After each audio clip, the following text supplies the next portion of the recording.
I'm Pierce Brosnan. I'd like to talk about some of the roles that I've played in my life. He was the ultimate gentleman spy. Charming, stylish, unbreakable. Pierce Brosnan brought James Bond to life for a new generation.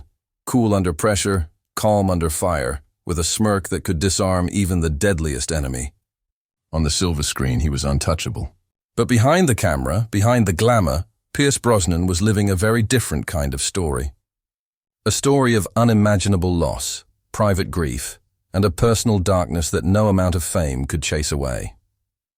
At 72, Brosnan's life is not the fairy tale most imagine. Yes, he's wealthy. Yes, he's adored. But the truth is far more complex and far more heartbreaking. He has buried not one but two women he loved deeply. First, his wife, Cassandra Harris, the woman who helped make him a star, died tragically young from ovarian cancer. Then years later, the same cruel disease took their daughter, Charlotte. For all the tuxedos and red carpets, Brosnan has endured grief that would break most men. And yet, he rarely speaks of it. He moves with grace, smiles with warmth, and chooses silence over spectacle. But when he does talk, when he lets the mask slip, the pain is unmistakable.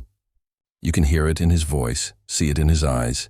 The man who played Bond is still battling wounds that no villain could deliver. This is the untold story of Pierce Brosnan, not the blockbuster icon, but the father, the widower, the man still haunted by love, loss, and the quiet tragedy that fame can never fix. Long before he was Bond, long before the tailored suits, the Aston Martins, and the international fame, Pierce Brosnan was just a struggling Irish actor trying to make a name for himself in London. And then he met Cassandra Harris. She wasn't just beautiful, she was radiant. A former Bond girl herself in For Your Eyes Only, Cassandra had the kind of presence that lit up a room before she ever spoke. But more than that, she had stability, experience, wisdom. For Brosnan, who had lost his father at a young age and carried the silence of abandonment in his bones, Cassandra became an anchor, a mentor, a partner, a lifeline. When they met in 1977, Brosnan was working in theater, barely scraping by. Cassandra, already successful, saw something in him, a fire, a charm, a depth. She believed in his talent even when no one else did, and it wasn't long before belief turned into love. They married in 1980, and with her came two children from a previous marriage, Charlotte and Christopher. Brosnan adopted both, calling them his own without hesitation. In 1983, their son Sean was born. To the outside world, they were a picture-perfect family. But life, as it always does, had its own script, and the next chapter would be cruel. In 1987, Cassandra was diagnosed with ovarian cancer, the same disease that had taken her mother. At first, she fought it with optimism and grace. Brosnan was by her side for every treatment, every hospital stay, every terrifying moment of uncertainty. He put his rising career on pause to care for her. Even when he landed the breakthrough role in Remington Steele, he would rush home between shoots just to hold her hand. Their love deepened not in spite of the illness, but because of it. Brosnan would later say that Cassandra gave him a sense of who I am, and that she made me the man I am today. But despite the best treatments, the disease was relentless. For 4 years, it devoured her strength, bit by bit. And on December 28, 1991, Cassandra passed away in Los Angeles. She was just 43. Brosnan was shattered. He described that day as like having your heart ripped out. He had lost his best friend, the woman who believed in him before the world did. And he was left with 3 children, grieving, confused, broken. He became a single father overnight, trying to keep his family intact while quietly crumbling inside. But grief doesn't end with the funeral. For Brosnan, it lingered like smoke in every room, every conversation, every quiet evening alone. He spoke little of it publicly, but in rare interviews he admitted that Cassandra's death left a gaping hole in his soul. He turned to painting, poetry, and the bottle. In his darkest moments he admitted he hated the world. He began to carry an invisible burden, a mixture of sorrow, guilt, and unanswered questions. Why her? Why so young? Why couldn't all his money and fame save the one person who mattered most? The world didn't know. All they saw was a charming actor with sad eyes and a resilient smile. Just 2 years later, he was cast as James Bond, the most emotionally impenetrable character in cinema history. And yet behind that stoic gaze, Brosnan was still grieving. Some say that's why his version of Bond was so powerful, because the pain wasn't fake, it was lived in, real, and it gave his portrayal a depth no special effect could match. Cassandra's death was not just a tragic event in Pierce Brosnan's life. It was a transformation. It shaped his parenting, his faith, his work, his soul. He once said, "I found a great peace in her passing." It wasn't easy, but she gave me the tools to survive it, and he did survive. But he never fully healed, because some losses never get smaller. You just grow around them. To this day, Brosnan keeps photos of Cassandra in his home. He speaks her name with reverence. He honors her quietly, without spectacle, because she wasn't just the woman he loved. She was the one who made him believe he deserved to be loved, and losing that kind of love leaves a man changed forever. If losing Cassandra was the first heartbreak that nearly destroyed Pierce Brosnan, then what happened 2 decades later was the moment that shattered him completely. By then, Brosnan had rebuilt his life. He had remarried, welcomed 2 more sons, and carved out a respectable post-Bond career. But the shadow of loss never really left him, and in 2013 that shadow returned with a vengeance. This time it came for his daughter, Charlotte. Charlotte was just a child when Brosnan married her mother, Cassandra. He adopted her, loved her, and raised her as his own. She grew up in the glow of Hollywood, but far from its chaos. Quiet, reserved, and deeply attached to her family, Charlotte had inherited her mother's elegance and strength. But she had also unknowingly inherited something far more sinister, the same genetic time bomb that had taken Cassandra, BRCA1, the gene linked to hereditary ovarian cancer. For years, Charlotte lived a quiet life. She married, had children, and kept mostly out of the spotlight. But in 2010, the diagnosis came: ovarian cancer, just like her mother. And from that moment, history began to cruelly repeat itself. Brosnan, now a seasoned actor and public figure, found himself back in the same nightmare he thought he had escaped. Watching someone he loved, with the same face, the same strength, begin to fade right before his eyes. What made it more unbearable was how closely it mirrored Cassandra's final years. The hospital visits, the hopeful treatments, the endless cycles of optimism and heartbreak. But Charlotte fought with quiet grace. She rarely complained. She didn't want pity. She wanted time, more time with her children, more moments with her husband, more laughter, even in the face of pain. Brosnan called her a jewel, and once said she carried a lightness in her being, even as the illness drained her body. But cancer doesn't care about love. And on June 28, 2013, just days after her 41st birthday, Charlotte died. She left behind 2 young children, and a father, Pierce Brosnan, who had now buried both a wife and a daughter to the same unforgiving disease. The parallels were devastating. The timing, even more cruel. Brosnan was filming the romantic drama The November Man when he received the news. He left the set immediately, heartbroken and shaken. Charlotte fought her cancer with grace and humanity, courage and dignity, he said in a rare public statement. But beneath the poise, friends say Brosnan was inconsolable. For weeks he disappeared from the public eye. Those who knew him said he withdrew into himself, questioning everything. How could the same tragedy strike twice? Had he done enough? Could anything have saved her? These weren't the thoughts of James Bond. They were the thoughts of a grieving father, helpless in the face of a pain that even time refused to soften. Unlike his public image, cool, collected, impossibly graceful, Pierce Brosnan's private world was spiraling. He returned to painting, to silence, to nature. He clung to his family with renewed desperation. He became fiercely protective of his surviving children and started advocating for genetic awareness, albeit quietly.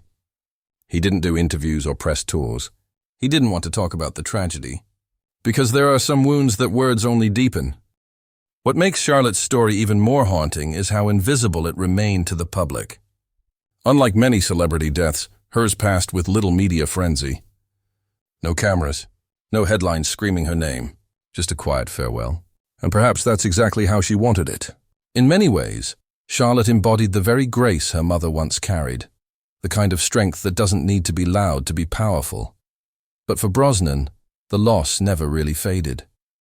It joined the grief he still carried from Cassandra, forming an ache so personal, so permanent, that it changed the very way he saw the world. The man who once stood on red carpets with the confidence of Bond now walked slower, smiled softer. Because now he wasn't just an actor. He was a survivor, a witness to tragedy, a man who knew that love is beautiful, but that it doesn't always come with a happy ending. Pierce Brosnan's rise to fame was not meteoric. It was earned, calculated, and years in the making.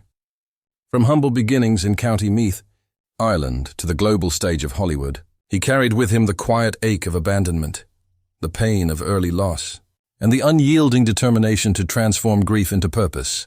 But when he finally landed the role that changed everything, James Bond, he didn't just inherit a character.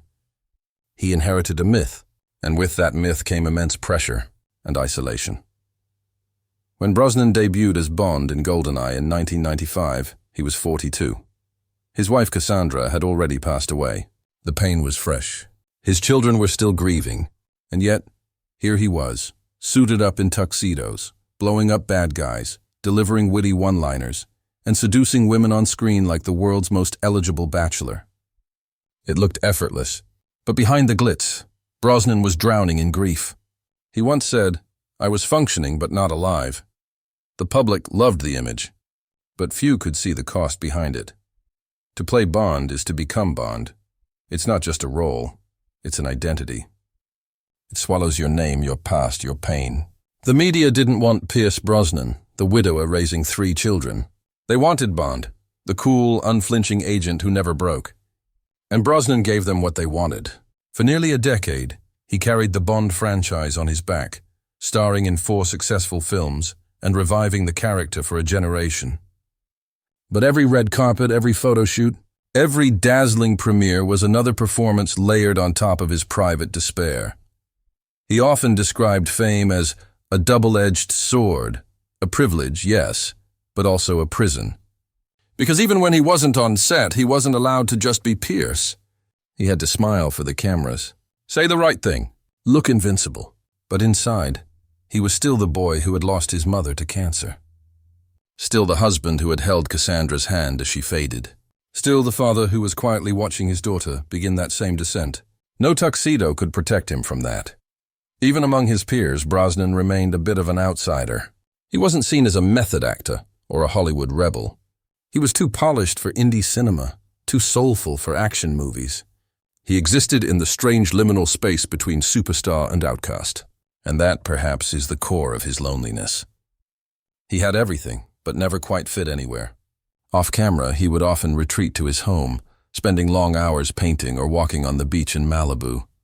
Friends said he preferred silence to small talk, that he would drift into moments of quiet sadness without warning. In many ways, Bond became both his triumph and his trap. The role gave him financial security, international recognition, and cinematic immortality. But it also stole years of his life, years when he might have been more present for Charlotte, years when he might have processed his pain instead of performing around it. He later admitted that he didn't feel supported by the studio or by the public when he exited the franchise in 2004. "They just cut me loose," he said. It was cold. After everything he had given, the departure felt like betrayal. And perhaps that's what fame ultimately taught him, that love in Hollywood is conditional. That no matter how iconic you become, the spotlight moves on. And when it does, you're left with only your memories and your regrets. For Brosnan, those regrets are many. He missed time with his children. He buried his feelings behind scripts. He played characters to avoid facing his reality. And when the Bond years ended, the man behind the mask was still grieving, just older now and quieter. In interviews today, Brosnan is more open, more contemplative. He speaks of his time as Bond with pride but not nostalgia. He says he's grateful but no longer obsessed with legacy. Because when you've lost as much as he has, legacy stops mattering. What matters are the people you love and the ones you couldn't save. Today, at 72, Pierce Brosnan lives a life far removed from the chaos of Hollywood. He has no interest in chasing youth or competing with the younger version of himself. There are no Bond reunions, no grand memoirs shouting his legend from rooftops.